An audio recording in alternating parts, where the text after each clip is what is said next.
All right, YouTube, how you doing? Welcome back to the channel. It is Saturday, February 1st, new month here. Happy February to everybody out there. We got a decent-sized NBA slate to dive into in today's video. Like we always do, I'm going to dive into each and every one of these games. I'll give you my prediction on the side. I'll give you my prediction on the total. We'll talk about any other plays, like player props that we like in the game as well. But as always, guys, keep an eye down on the pinned comment of this video. That'll take you to all of my final plays, so I'm actually rolling with myself. If that does interest you, absolutely free down in the pinned comment. All right, YouTube, how you doing? Welcome back to the channel. I tell you guys I'm a dummy all the time. They don't suck. They've just been sucking. Get them down to -3 for more juice than Jose Canseco in his prime. Tell me you're new without telling me you're new. So don't go jumping down my throat in the comments, right? If you want to fade me, or if you do want to ride me, this still leaves a bad taste in my mouth, right? And remember, more chins, more wins. All right, so it is the first of the month, so we have a couple things to recap here. First, we'll start with yesterday, January 31st. We have a 3-3 day, lose 0.1 units, so nothing to cry about, but obviously not excited about it. One thing I will say is we look at this, and it's like, if he's a Zubac over 14.5 points, he finished with 14 and barely played at the end of the game. I could be salty about that. I'm sure a lot of other people in the space would be salty and say, oh, we lost in the hook and blah, blah, blah. I really can't be, though, because Klay Thompson, who he had 12.5 points and 2.5 threes, finished with 13 points and 3 threes. So as much as I want to be salty about Zubac over here, it's like we hit 2 plays on the hook. So it definitely works both ways. We have to realize that. But like I said, a 3-3 night there. Suns and Warriors, kind of close. That total wasn't all that far off. I think they finished at, 235. So it wasn't all that good of a play, obviously, but nothing that I'm like, whoa, we just read the board so poorly. Now, you see, last month, we're talking about January here, minus 3.68 units. We're still up 0.64 units on the season, which somehow, some way, yes, we're still positive because we did kind of pull ourselves out of a mini hole there in January. But there was one point mid-December when we were nearly, I think actually nearly at 8 units in profit, right? So we had a slide sort of after Christmas into the new year, and then 2025 has been tough so far, but you know what? February is a new month. Hopefully we can capitalize there. Confident we will, but also at the same time, no one's got a crystal ball in this damn business, right? But let's go ahead and talk about the ride of the day. Another one from Colin, pumping in the crowd noise. It's a 2-leg parlay here. Kristaps 2+3s and Giannis over 11 rebounds. Cash that one for Colin there. That's 2 in a row for Colin. If you guys don't know what the ride of the day is, it's simple. Just use hashtag ride of the day in the comments. Give me your favorite play of the day. I jump on board with one person's play each and every day. Give you a shout out in the next video, win or loss. I also shout you out over on my Twitter/X, which will be popping up here. All of my socials are throughout the show. Make sure to go follow me on Instagram as well. So go ahead and do that because you'll see the ride of the day shout out there as well. Now, we are riding with Colin because he hit yesterday, but it's still really beneficial for a bunch of other people if you guys, even though we may not be jumping on board with someone new today, to drop a ride of the day because so many other people in the comments are searching for plays, and there's some absolute bangers down in the comments, things I wouldn't even think to open up and look at, you know what I mean? So keep dropping your ride of the days, even if we are on a streak with someone else. But yeah, you get a shout out in the next video, win or loss. If you win, we continue to ride with you. If you lose, you got to face the womp womp. But let's go ahead and dive into today's slate. Absolutely smash that like button, guys. You guys took what I said yesterday. Literally, you hammered the like button. So go ahead and do that again today. Let's jump into game number 1. We do have a few nice spots today. Some of the spreads may not indicate it, but we do have a few good games here. Some bad games, but a few good ones. And I think this is one of the good ones here. We have Indiana taking on Atlanta. Now, you can make the argument that Atlanta may not be good right now with all of their injuries, right? Capella, Bogdanovich, Jalen Johnson obviously out for a year. Sure, but I do think we're going to see a little bit of Ricochet kind of look even better. Trae Young kind of like on a revenge tour of being snubbed in All-Star and all that. So I think this could be a good game. Where I would peg this from a spread perspective is, actually, I'd go a couple different ways. I do think Indiana's the better team. I think the safer play might be to look at Indiana, but the thing that will ultimately end up keeping me off of it is I do think it's a little bit, too much to lay here towards Atlanta. But Indiana, like I said, has been playing some really good basketball, so by default, I will lean Indiana, just being transparent that I think it's a little bit too much to drop there. They've covered in 8 of their last 10. They've won 8 of their last 10 here. They've played a pretty hard schedule compared to their season schedule as well. Like, within their last 10, they've played San Antonio twice in Paris, say it's hard or whatever, but playing overseas can't be that easy, right? They played Cleveland twice. They lost one, won one. They caught Detroit when Detroit was playing well the first time. Now they're playing a little worse and still beat Detroit, but they beat them real good, you know what I mean? So Indiana's playing some good basketball, and they're fairly healthy. Now, we do have two, and I say fairly healthy, I guess fairly is as far as I'd go. Nembhard, who's really crucial to this team. I feel like he's super underrated in terms of his importance, as well as Benedict Mathurin, both listed as game time decisions. Now, I have a player prop in this spot that I like that I would not mind both of these guys being out for, that we'll talk about in just a second. But like I said, Indiana's probably where we ultimately go with this one, but in terms of a side. But I don't mind the idea of an under. Now, you might be thinking that's crazy. Atlanta's playing, right? But Atlanta's offense, since all these injuries and whatnot, really hasn't looked all that stellar. The last 4 games here, 94, 92, 96, and then they put up 115 against Cleveland, good, but that was just a really high-scoring game. Not to say this one won't be, but I do think that Indiana's defense has kind of showed up multiple times. Now, if you exclude that Spurs game where they let up 140 in France, right, 3 of their last 5 games here were 102 or less points allowed. Against Philly, okay, bad team. Detroit, okay, the offense isn't really cooking, but they did hold San Antonio to 98 points. Again, that was the next game after that Paris one. So I think Indiana's defense could kind of stop the Hawks here. A team that likes to, or did like to score in the paint isn't necessarily doing that much anymore. They're more electing for threes, which plays right into Indiana's hand. Do you know what I mean? Like, had this been a team that has a healthy Clint Capella, has a healthy Trae Young, right, and a healthy Jalen Johnson, it may be a good look for Atlanta because they can get into the paint, but this new squad is chucking a lot more threes, and that plays right into the hand of Indiana. So give me the under 239 in this spot as well. In terms of a player prop, I mentioned it. I like Halliburton today to have a decent game. Right now, his line's at 18.5 in terms of points. You look at Atlanta, they've actually been covering the point guard fairly well, and why would that be? It's not Trae Young's defensive assignment. It's more or less Dyson Daniels, right? But this is a team in Atlanta that really struggles against pull-up jumpers. That is exactly how, Tyrese Halliburton is going to shoot the ball. And then even when you look at it from a ball handler perspective, off the pick and roll, right? This is going to be a great spot for him, which he scores a ton of his points, 34% of his points against the pick and roll. We target it with Darius Garland. We're doing it again with Halliburton. So we have a guy that likes to pull up. That should be very good, for him if he wants to hit his shots and whatnot. But we also have a guy that's really good at scoring off the pick and roll. So I don't mind that whatsoever. I'd also consider his points plus assists. I believe that's at 26.5. But overall, both of those seem like good looks to me. Right now, it seems like the market price is like minus 115 for his over 18.5 points. DK has it at 105, so maybe there's a little bit of value in that one. I will say, last 3 times playing Atlanta, none of them this season, last 3 times playing Atlanta, averaging 16 assists per game. He's a little bit different this year, right? Like last year, he averaged almost 11 assists per game. This year, he's averaging 8.5, but I still don't mind his points plus assists. So maybe we split a unit or split a half unit between those 2 plays there. So yeah, I like Halliburton here.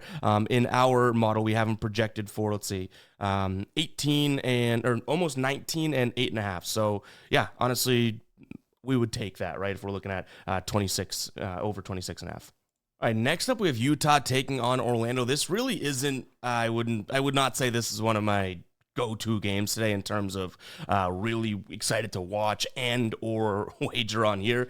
Utah is 1-9 in their last 10. Orlando also has been struggling, but these teams, like, their last few games have been pretty damn tough. Within the last 10 games, actually, never mind the last few, they've played Boston twice. They've played Milwaukee. They've played Denver. They've played somehow this new look, great defense Toronto team. They played Portland on a streak. They caught Portland twice when Portland now has been streaking. Pause. And they also played Miami, Detroit. Like, they've had a pretty tough go about it with this Orlando team. So I do think I want to look at them and say, well, this Utah team is dreadful, right? They do stink.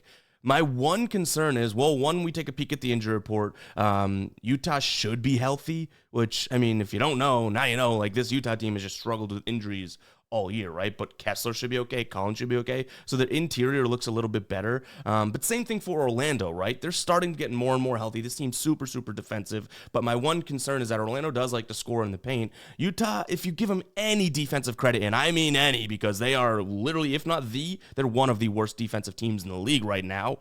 But they are okay at stopping points in the paint, especially to the center. But to me, 5.5 points, it just doesn't seem like enough for Utah to get, right? Like, if you were to look at Utah in their last 10 games and give them 5.5 points, opponent independent, right? they would have only covered in 3 of those games. Now, I mean, you look at that and say, well, great, they only covered in 4 in general, right? But they're losing, like to Golden State, they didn't cover their 10.5 point closing line. Milwaukee, 8.5. 12 points to New Orleans. Like, this Orlando team, who again is kind of looking to get something going, should be able to beat this Utah team and should be able to beat them handily. Throw in the fact that, I mean, Orlando was way more beaten and bruised back then, but beginning of January, Utah came into Orlando and beat them. So it's like, yeah, maybe you throw in a little bit of revenge narrative there. That's great as well. Nobody other than, I think it was it Jet Howard? We have the box score up. 1 second. Yeah, look at this box score. This is nuts. Like, this is the box score from that game. Look at the points from these guys. Their bench got into double digits. Cole Anthony, the only, like, this was a beaten and damn bruised Orlando team. That was on January 5th, 2025. So, yeah, a way different situation. A healthy Orlando team. I do like them minus the 5.5 points. Total sitting at 216. Kind of punted this one around a few times here. As weird as it is, I might like the Magic team total over. I know I mentioned, oh, there could be some defensive good spots here for Utah, but other than that Portland game, the 2 games prior to Detroit and Miami, this Orlando team was able to put up some numbers, and I do think both Wagner and Banchero, one of these games, they're both going to absolutely click, and what better team to do it against than this, right? So you can get right now over 109.5. I really don't mind that spot. No major player props I'm loving in this one. I do think if you target Orlando, you should be okay, though. All right, Charlotte taking on Denver. Both of these squads on a back-to-back here. As we know, the Charlotte team's super banged up. With that being said, Mark Williams listed as questionable in this one. If he plays, as well as Martin, if he plays, that's obviously a decent spot. Now, Russell Westbrook didn't return to last night's game, so curious to see if he plays today. That was a sweaty game. I mean, all of that 3-leg parlay, Celtics, Clippers, and Nuggets. Clippers, I mean, they did the job, right? Double-digit win. But Denver sweated it out. The Celtics, we sweated out. Jason Tatum, game winner. We'll take that to Ching. We probably should have talked about that when we recapped it, but nonetheless, never too late to talk about my Boston Celtics.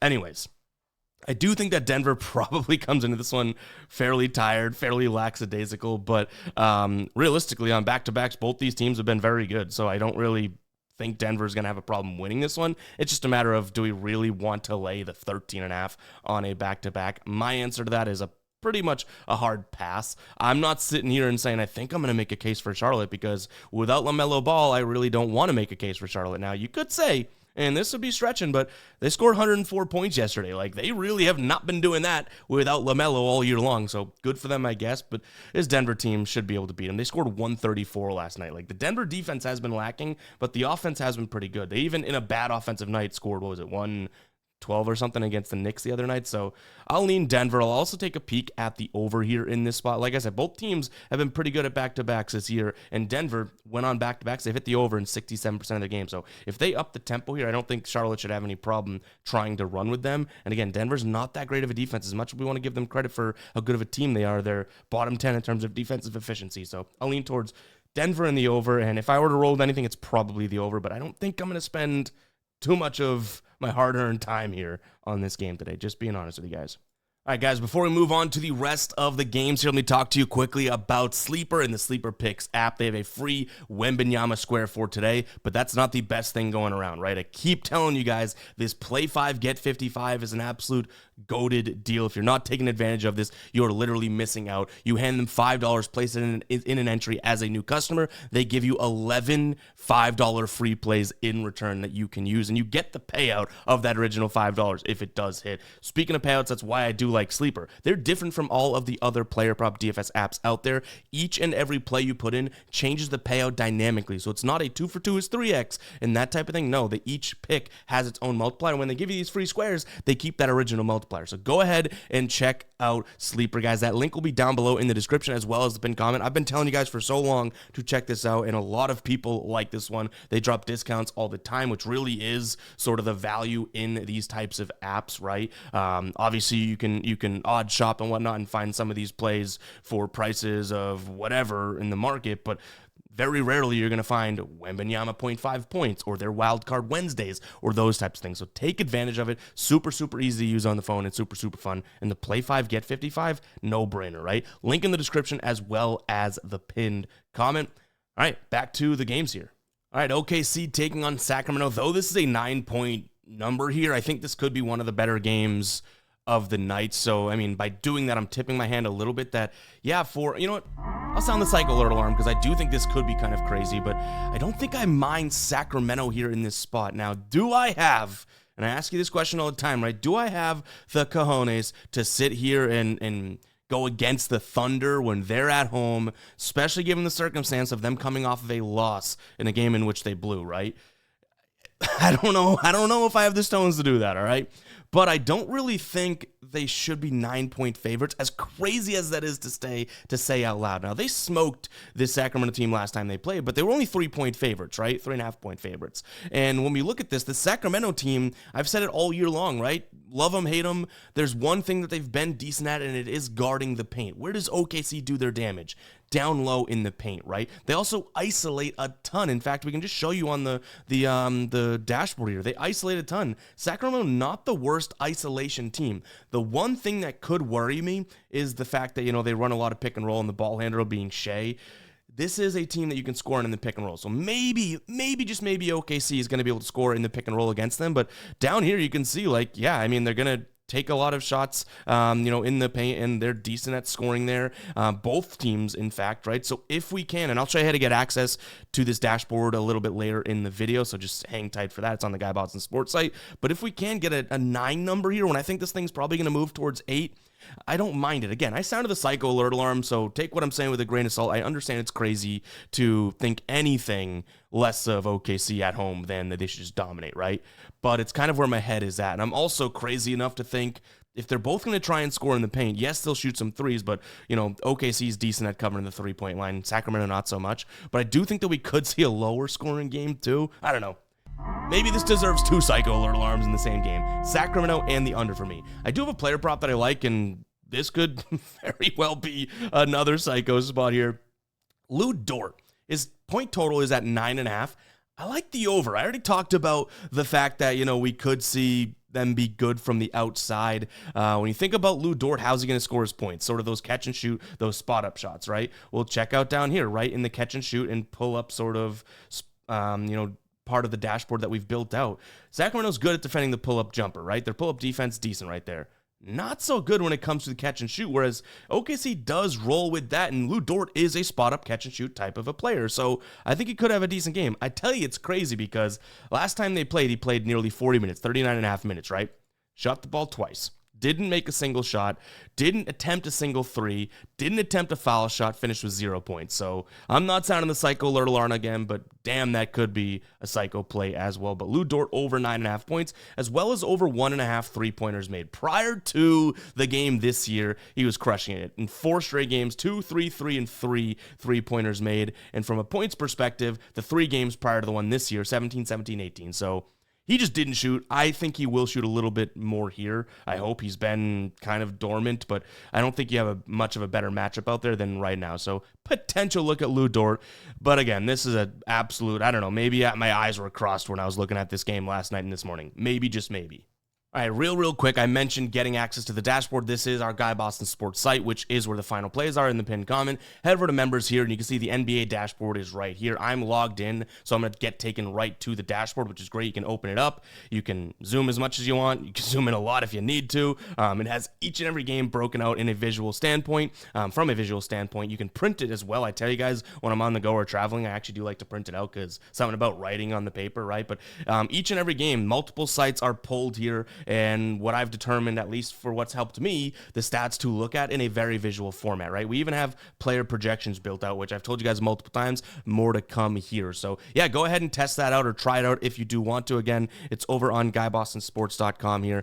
If you're not logged in, it'll ask you to pick a membership level. We have a couple of those as well. Super cheap, less than Starbucks, guys, per month. This is not a cash cow for us, right? This is more or less something that I want you guys to be able to have access to, but with all the time and effort that's put in, and we are constantly updating it, we've monetized it a little bit. So hopefully you guys understand that. And yeah, go ahead and check it out. It's the dashboard over on Guy Boston Sports, and a ton more coming, which I'm very excited about. I teased it in a few recent videos, but there's even more likely. We've had our nose to the damn grindstone. All right, Minnesota, Washington. We'll go through this one fairly quickly. I don't think that I have any interest in looking at Minnesota minus 17.5 points. Now, I've seen this move down quickly to 16.5, and I'm sure it's going to go even further down and further down because it is a pretty big number, and you also have potentially no Conley, no Julius Randle. It's like that's a huge, huge number. But at the same time, the Washington Wizards absolutely stink. So, like, we're not going to look at the Wizards and be like, oh, let's target those injuries. So, yeah, Minnesota maybe in this spot. I would say the only other thing I could convince myself of is like a Minnesota team total, perhaps, because this Washington defense stinks. But what is a Minnesota team total right now? Again, we don't have to spend too much time on this one. I don't plan on actually taking it seriously, as weird as that sounds. But now that I say Minnesota team total, can we get a good number? Like, is Anthony Edwards going to go off? 119.5. Yeah, sure. I mean, Minnesota go score 120 on Washington. If you really needed something to go into this game, sure, you could look at that. But 2 weeks ago they did score 120 against them. But I don't think that we're going to be doing too much in this game. All right, Houston, Brooklyn. This is another one where I don't want to spend too much time on it, but I will say we do have a couple looks here in this one. As crazy as to say, yes, I said a couple looks. I think that this could be a spot for a potential over. Like, I'm not really finding or seeing where Brooklyn's going to stop Houston. So maybe a team total over for Houston, right? Who has started to play a little bit faster. My problem is that Brooklyn is totally a slow team, right? So sure, take it with a grain of salt. One player prop that I actually could get a little convinced of, which is crazy to say out loud, is Ben Simmons. Ben Simmons PRA, Ben Simmons points. I'm not saying this is going to be a historic Ben Simmons night, but if he gets the minutes, again, we want him to have the minutes. D'Angelo Russell playing could be the issue and all of that, but if Ben Simmons gets the minutes, I mean, he's cashed his PRA line in 8 of his last 10 games. He's cashed it in 5 straight games, averaging 22.2 PRA. His line's at 16.5.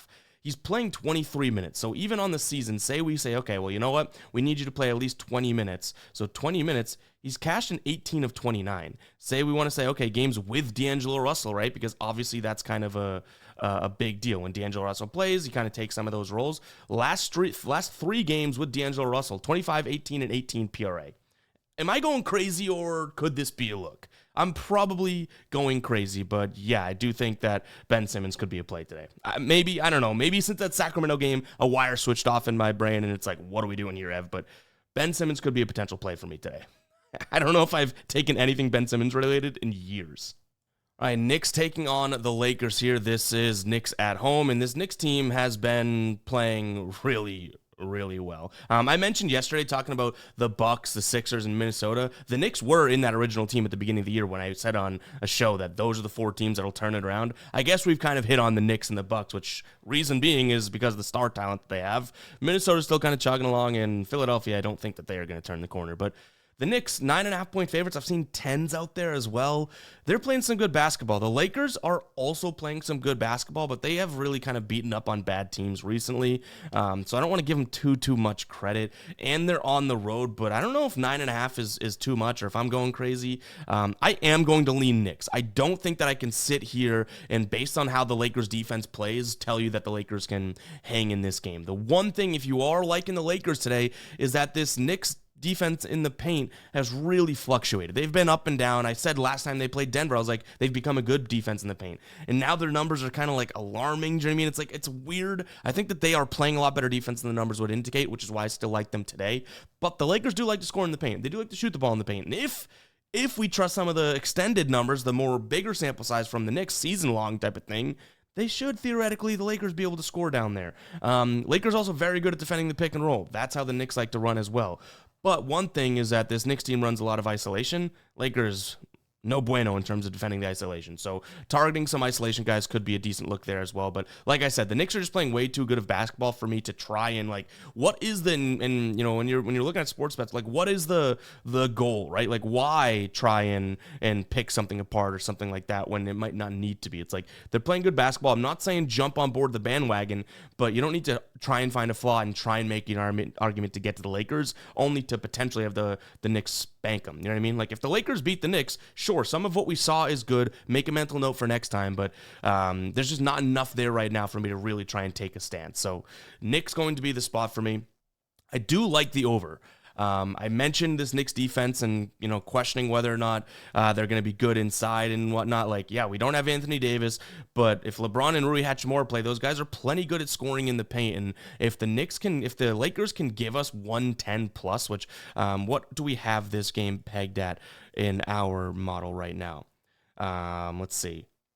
Yeah, 120 to 110. That's kind of right around what we'd be looking at, right? So I think that could be a fair score where, yeah, it's still a 10-point win for the Knicks, that type of thing. But the Lakers go out there and at least give you 110. Hopefully that's the case because that would be kind of a good walk to the over. Now, I've seen this thing kind of cascade down. I saw a 226 earlier, moved back to 226.5, and then a blip of a 225.5. So maybe there's injuries. Maybe guys are getting ruled out, that type of thing. But at the time of recording, I don't mind the over 227. So if this thing gets down even further, you could potentially see a final play.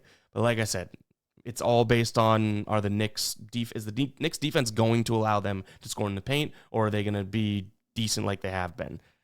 Playing with fire at that point. No real player props in this one as well. I want to see the injuries weighed out, and I think a lot of the Knicks guys, their lines sort of, I don't want to say like inflated, but it's some high lines. I will say OG Anunoby could be like a sneaky one here because everyone's going to be focusing on obviously the other three, and it's like, oh, what if he just goes out there and hits a couple? You know what I mean? But his line's even high too, at like 15.5 or something. Spurs taking on Miami. You have a Miami team that is just, who knows what they're doing, right? You have Terry Rozier, who's betting on games. You have Jimmy Butler, who is just a malcontent. Meanwhile, Miami trying to play basketball, and, they haven't done a poor job of it. They haven't done the best job, but, like, their losses recently have been to, again, a Portland team that is on somewhat of a run, Milwaukee and Cleveland. So are we giving them credit or not? I'm not exactly sold. We do have San Antonio coming off of a big game last night. They door stomped. I don't even know if that's a word, but they did. They kicked Milwaukee's in. So I give them credit there. I really didn't see that coming. Not all that like shocked by it, but because those two teams usually match up fairly well. But they said, hey, we're here. Wemby's blocking everything left and right. Really good for them. Them on back-to-backs, though, have really struggled this year. 33.3% of their games they've covered in. So 66.6% of their games they have not. Miami with rest advantages over their opponent, which they have in this case, 62.5% cover rate. I'll throw in that they're on the road, and this Miami team isn't all that great on the road, but, San Antonio's good at home. I get that, but I do think that back-to-back could be a little bit of a concern. So I'm going to lean towards Miami in this spot. When we look at how these teams are going to want to score and whatnot, right? You do have both teams that are chucking a decent amount of threes lately. Miami actually, both of these teams kind of struggling from beyond the arc right now, but Miami looking fairly good when it comes to anything outside of that, whereas San Antonio in the paint, not at the rim, that's where Wemby does damage, but in the paint. So picture that Bam out of Bio shot, right? One step in from the foul line. In the paint there, they've actually had some struggles. So this could be a spot in which we consider a Bam look, but I do think that, Tyler Hero likes to get to that spot. They do run, if they run the pick and roll, they should be able to score here. So I think there's ways and a path to Miami, especially given the fact that they're on a back-to-back, but I really can't. Like, this is more of me trying to pick at that back-to-back than me really trying to make a case that San Antonio is going to struggle here, because I'm mentioning how Miami can score. San Antonio probably should be able to score on this Miami team too, because they don't necessarily have, they will have the size, but I have a feeling Ware's going to get in foul trouble. Then you slide Bam down to the power forward. You're already out Terry Rozier and Jimmy Butler. Like, as much as Jovic and Duncan, like some of these guys that can play up, they're not like, Jovic is a different animal, but Duncan Robinson, somewhat lengthy. Do you think that guy's playing anything other than a two guard? Do you know what I mean? Like, this rotation isn't firing on all cylinders right now for Miami because of what they have missing. So if anyone gets in foul trouble, it could be the demise of them. But yeah, I'm going to lean towards them. I'm going to wait for a better number. I think we can get a better number than +1. I think a lot of people, the public's going to be like, oh, San Antonio, which kind of rightfully so. But, I think that we could get maybe like a 2 by game time or 2.5, which at that point, maybe just money line for Miami. I know some people will disagree with that one, but to me, it could be the spot to look at. Didn't even mention it, but we did see this matchup. Now, that included Jimmy Butler and, I believe, Terry Rozier. And Terry Rozier had, I think, 25, my memory serves me correct, 20 plus against them last time. So they're not going to have that, but they beat San Antonio. It was in Miami. They beat them by 21. So we know they can do it. It's a matter of, will they do it again, right? I think that was like a 20-plus point game from Ware as well. We didn't talk about the total yet, did we? So From a total perspective, I feel like I say that a million times a video and whatnot. From a total perspective, I kind of mentioned Miami being able to score, and I think that's the direction I'm going to go in. Miami scores. I think the Spurs should have the ability to score as well, so I'd go two ways. Miami potential team total over, as well as San Antonio over. But at the same time, as these words are coming out of my mouth, I'm like, is this crazy? And I don't mean to second guess myself. I know we'll get the guppies commenting, it seems like you're not confident in your picks. If you watch the entire video, there's plenty of picks that I'm confident in, plenty of picks that I'm just giving you my opinion on, right? Like, it's your job with the IQ to determine what you feel strongly about. But I think that Miami, and I'm kind of figuring this out now, I think Miami, again, scoring the ball, like we could see, over 108.5. Maybe that's a look. Maybe I just like the over, though, the over overall. All right, we got a team that is blazing, I guess you could say, right? How about that one? Let's see if we can get the right soundboard. Boom, we got it. The Trailblazers taking on Portland now. This Blazers team has won. The only loss they have is to OKC, and they still covered in it. They've covered in 7 straight games. They've won 6 of those last 7. They've played some decent teams. Nothing all that tremendous. I mean, beating Milwaukee and beating Orlando, beating Orlando multiple times, probably the 2 biggest wins there. But Phoenix, don't sleep on how well they're playing. Now, they're on a back-to-back. They played Golden State last night. They kicked Golden State's you-know-what in as well. And their starters didn't play all that much. I mean, Durant played 29. Booker played 34, so that's a decent amount. Booker, an all-star snub for sure. If you guys don't know, on the second channel, I posted an all-star snubs video where I talked about who I think the 4 biggest all-star snubs are. Go check that out. It's on the second channel, More Guy Boston Sports. Booker was obviously one of them. That's why I bring it up. But this team's playing good basketball. They are. I know people want to hate on the Suns and say, wow, they put this big 3 together and it hasn't worked and all that. Well, don't look now, but the Suns team is making a push to be a solidified playoff team if they keep playing this type of basketball. Last 10 games, they've won 7 of them. They're not covering all that much, but they've had some big numbers in there, right? So where do we come out on this one? I unfortunately think that this may be Portland's end of their little run. Couple reasons being, this is not a Phoenix team that is going to struggle, I don't think, from scoring from the outside here, and they run a ton of isolation. Think about Durant, think about Booker. If the back-to-back doesn't hurt them, which I should mention because we mentioned it with Denver was a big one that we looked at, and San Antonio too. 28.6% cover rate on back-to-back. So if you want to take that and run with it and keep the Portland streak going, sure, I'll always root for an underdog. But I do think if we exclude the back-to-back, which is tough to do, they should be able to score in the isolation. They should be able to crush it when it comes to pick and roll. The only thing that I don't think they'll do too tremendous of a job of offensively would be the catch and shoot jumpers, but the pull-up jumpers, I think they'll be okay. I'm really finding a lot of ways this Suns team should be able to score, and I don't know if we can say that same thing about Portland. They've been playing good, but what has been the reason, right? Their defense. They held Orlando to 90. They held Milwaukee to 112. They held OKC to 118. Charlotte, 97. Orlando, again, 79. Even before their good little win streak started, their defense was kicking in, but this is kind of within the win streak. Miami, 107. Chicago, who likes to play fast, 102. I'm thinking Phoenix goes out there and has a decent offensive night is what I should say. So give me them minus the 3 points. I don't know if I want to sit here and tell you over all day long because, again, if what they're doing, Portland's like this, and all of a sudden they go boom, they're back down to bottom. Let's not forget how bad this offense was playing. So maybe look at Phoenix team total over if we really want to pick something in this one. But I do think that this is probably a spot in which we look at Miami. I keep saying Miami. Look at Phoenix, and we're kind of like, okay, yeah, we're good to go there. You know what I mean? We don't have to really pick up everything and try and find all these good spots. So, yeah, I feel like I'm rambling on this game at this point. Phoenix, as well as maybe a team total over as a look. Player prop-wise, I do think you can get them in the mid-range, so maybe targeting some players that like the mid-range against them. You obviously know who those are. You're going to take a peek at Kevin Durant. We'll take a peek at Devin Booker, that type of thing for guys that like to score in the mid-range. But they are on a back-to-back, so that's worth noting. And if you like Portland, that 28% cover rate on a back-to-back for the Suns is definitely something to keep in the back of your head. But, guys, that's going to wrap it up for our first video of 2025 February. Really do appreciate you guys tuning in. If you made it this far into the video, go ahead and comment 34. I feel like you made it 34 minutes into the video. Really do appreciate it. I mean that. I talked and I ranted. We'll get a quick rant here in response to yesterday's rant. And the amount of comments, that was at the end of 40-minute video, 31, whatever it was.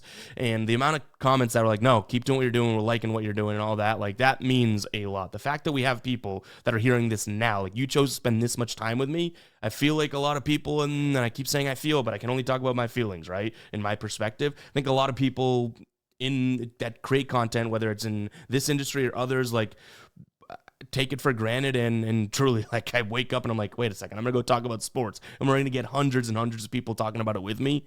I don't know. It blows my brain every day, and I hope, and I don't think it will, I hope that never really stops because it is mind-blowing. I do truly appreciate it and really love the fact that we're doing this. So, yeah, not to get sappy, but the fact that we saw people in the comments yesterday just saying, like, hey, keep doing what you're doing, don't mind that negative talk and all that, really does mean a lot. It's really cool, and I do read those comments. So, thank you, guys. We'll catch you in the next one, all right? Peace out.